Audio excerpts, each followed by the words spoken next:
허위사실 공표 등의 혐의로 2심에서 당선 무효형을 선고받았던 박상돈 천안시장이 기사회생했습니다.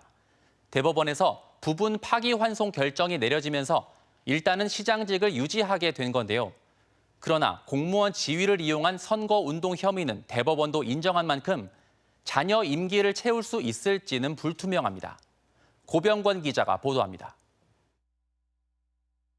지난 2022년 천안시장 선거에서 박상돈 시장의 범죄 혐의는 두 가지입니다.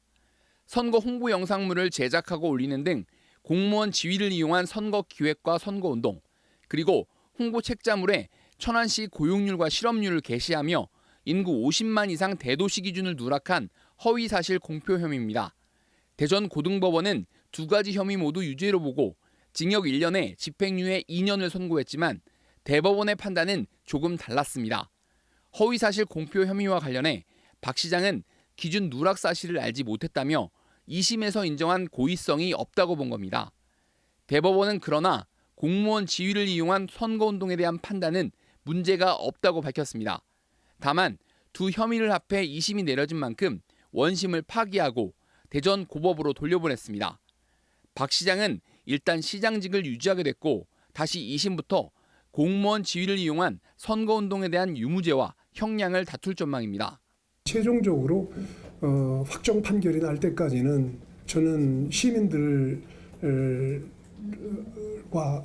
약속한 대로 정상적으로 시정을 이끌어 나간다는.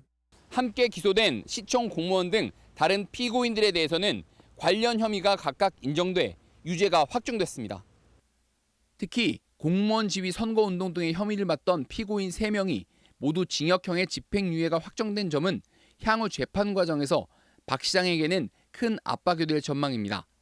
한편 상대 후보에 관한 허위 사실을 공표한 혐의로 당선 무효형을 선고받은 뒤 우여곡절 끝에 두 번째 대법원 판결을 앞둔 박경기 아산시장에 대한 선고는 이르면 연내 내려질 것으로 보입니다.